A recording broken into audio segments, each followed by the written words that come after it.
BRICS group की meeting हुई है जिसे ब्राजील, रशिया, इंडिया, चाइना और साउथ अफ्रीका कहा जाता है। और वो ये है कि इंडिया टॉप 3 पोजीशन पे आ सकता है in the world economy bye 2027। India जो है वो ईरान और सऊदी अरब को तो पसंद करेगा ब्रिक्स में लाना, लेकिन चीन अगर पाकिस्तान का दोस्त है तो हमें वो ब्रिक्स में क्यों नहीं लेके आते? 9 इयर्स वैसे हुए, लेकिन 10 इयर्स में वो इस लेवल पे पहुंच सकते हैं कि इन चीज़ों को मजीद बेहतर कर लेंगे। इस तरह के जो मल्टीलैटरल फोरम्स आते हैं, मैं कल देख रहा था डॉक्टर जयशंकर की और सऊदी फॉरेन मिनिस्टर की मीटिंग हो रही थी, तो वो ब्रिक्स का समिट हुआ वहाँ पर। पाकिस्तान हमें नज़र नहीं आया, नरेंद्र मोदी नज़र आया और बहुत सारे लोग उन्होंने जो मुल्क थे वो इनवाइट थे। नमस्कार दोस्तों, तो भारत के विदेश मंत्री साउथ अफ्रीका ब्रिक्स की मीटिंग के लिए गए हैं। मैं आपको बता दूं ब्रिक्स का क्या मतलब होता है। तो इसका मतलब है Brazil, Russia, India, China and south Africa. Bharat ने इसमें सऊदी अरब और ईरान को भी इनवाइट किया है और यहाँ पर पाकिस्तान को इनवाइट नहीं किया गया है, नहीं चाइना की तरफ से। जो पाकिस्तान की मीडिया है वहाँ पर हल्ला मचा हुआ है कि चाइना ने भी हमें नहीं बुलाया। पहले पाकिस्तान में इतना बुरा हाल है कि रोजाना वहाँ से खबर आती है, आज ये हो गया पाकिस्तान में, आज ये हो गया। डेली पाकिस्तान में ड्रामे चल रहे हैं। तो आगे पाकिस्तानियों का रिएक्शन देखिए क्या बोला इस पर। ब्रिक्स ग्रुप की मीटिंग हुई है जिसे ब्राजील, रशिया, इंडिया, चाइना और साउथ अफ्रीका कहा जाता है। और मज़े की बात यह है कि ईरान और सऊदी अरब को कहा गया है कि वो भी इसमें ज्वाइन करें। इसके अलावा भी कोई 19 से एक ममालिक और हैं जिनकी ज्वाइनिंग की बात हो रही है, जिसमें यूएई, अर्जेंटीना है, अल्जीरिया है, इंडोनेशिया है, इनकी बात हो रही है। तो मुझे जिस चीज़ जो जिसे वो कहते हैं ना क्यूरोसिटी होती है, अंडरस्टैंडिंग में लेना चाहता हूँ कि पाकिस्तान इन मल्टीलैटरल फोरम्स का क्यों हिस्सा बनने की बात भी नहीं करता, और पाकिस्तान के जो दोस्त मुल्क हैं वो भी क्यों बात नहीं करते। इंडिया जो है वो ईरान और सऊदी अरब को तो पसंद करेगा ब्रिक्स में लाना, लेकिन चीन अगर पाकिस्तान का दोस्त है तो हमें वो ब्रिक्स में क्यों नहीं लेके आते? अगर हमें ये पता है कि जो ब्रिक्स है ये जो 5 ममालिक का अलायंस है, तकरीबन 42% ग्लोबल पॉपुलेशन है, 26% दुनिया की जो इकॉनमी इनके पास है। अब ये देखें, अब ये समझते हैं कि ईरान को हमें लेके आना है। देखिए रिसेंटली जो चाइना ने एक रोल प्ले किया, किरदार अदा किया कि जी ईरान एंड सऊदी अरेबिया का रपरोशमा हुआ, और उसमें वो that was shocking for everyone in the western Capitals. But at the same time उससे ये है कि हमारे खिते की जो पॉलिटिक्स है वो खुलती हुई नज़र आ रही है। इंडियंस भी उस हवाले से देख रहे हैं कि हमें अपने अलायंसेस इस खिते में मजीद बढ़ाने हैं। ईरान के साथ वो बड़े अच्छे ताल्लुकात कर रहे हैं, क्योंकि अभी रिसेंटली एक इंडिया को भी झटका लगा होगा, दुबई ईरान को झटका लगा बिकॉज अफगानिस्तान और ईरान के जो बॉर्डर पे जो क्लैशेस हुए वाटर डिस्प्यूट की वजह से।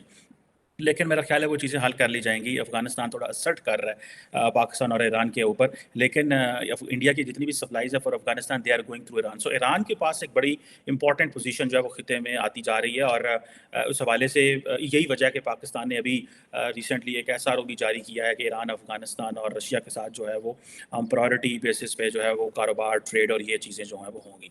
अब अगर आप ये देखें कि पाकिस्तान के इंटरनली अगर मैं जब देखता हूँ तो मैं देखता हूँ यार ये क्या लोग हैं, ये क्या कर रहे हैं।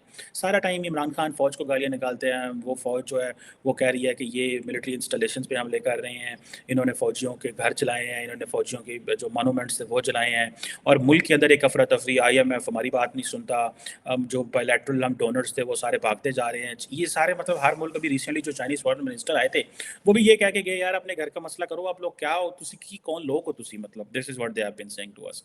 आप देखिए ना कि ये जो ब्रिक्स की मीटिंग हुई है, ठीक है जी, इसमें आप देखें कि रशिया के ऊपर खैर एलिगेशन है, ज़ाहिर बात है कि वॉर क्राइम्स जो उसमें कमिट किए हुए हैं, इस हवाले से जो इंटरनेशनल क्रिमिनल कोर्ट है उसने अरेस्ट वारंट भी जारी किए हुए हैं प्रेसिडेंट पुतिन के। और मेरा ख्याल है साउथ अफ्रीका जो है वो ये कह रहा है कि जी हम उनको इम्यूनिटी देंगे और ये सारा कुछ ऐसा कुछ नहीं होगा। ये इस तरह की चीज़ें जो हैं। अब ये जो हमें अगर हम देखें, इस ग्रुप को देखें और इस मुल्क की जो इसके बाद इसकी इकॉनमी को देखें, आप जस्ट सऊदी अरेबिया को देख लें कि वो कहा जा रहा है कि उनकी इकॉनमी है थोड़ी स्लो पेस पे होगी, लेकिन 3.1% पे ग्रो करेगी। इससे पहले I think they were pretty good, performing pretty good, कोई 8.7% ग्रो की थी इन 2022 में, लेकिन इतना ज़्यादा गैप ये मैं देख रहा था, स्टैटिस्टिक्स देख रहा था।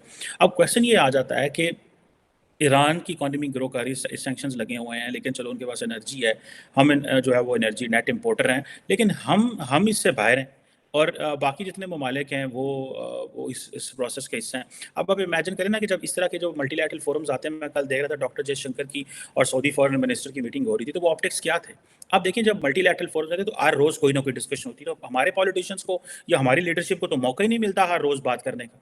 और वो ये है कि इंडिया टॉप 3 पोजीशन पे आ सकता है in the world economy bye 2027 in terms of the absolute GDP। और ये कौन कह रहा है? ये मैं नहीं कह रहा हूं, ये कह रहे हैं मॉर्गन स्टैनले इंडिया के जो एमडी है, ये उनका कहना है कि ऐसा मुमकिन है और इसके पीछे वजूहात क्या है वो मैं आपको बताता हूँ prime minister of India Narendra Modi साहब के हवाले से कि उनकी जो गवर्नमेंट ने जो लास्ट 9 ईयर्स वैसे हुए लेकिन 10 ईयर्स में वो इस लेवल पे पहुंच सकते हैं कि इन चीज़ों को मज़ीद बेहतर कर लेंगे और उसके साथ-साथ ये होगा कि वो टॉप 3 इकोनॉमीज़ में आ जाएँगे। यकीनन एक बहुत बड़ी खबर है। शायद लोग या मेरे जैसे और बहुत सारे लोग ये समझ रहे थे कि इसको it will take time 5 to 10 years maybe but ये इससे पहले हो रहा है। तो यकीनन it's a big news, it's a breaking news आप कह दें या जो भी कहें तो ये है। खैर एनीवे डिटेल में जाएँगे इन खबरों के इस पे बात भी करेंगे, पाकिस्तान के हालात के हवाले से भी बात करेंगे और उस तफ़सील में जाने से पहले आपसे रिक्वेस्ट भी करेंगे कि जिन-जिन लोगों ने मेरे चैनल को सब्सक्राइब नहीं किया, प्लीज़ चैनल को सब्सक्राइब करना, बेल और लाइक का बटन दबाना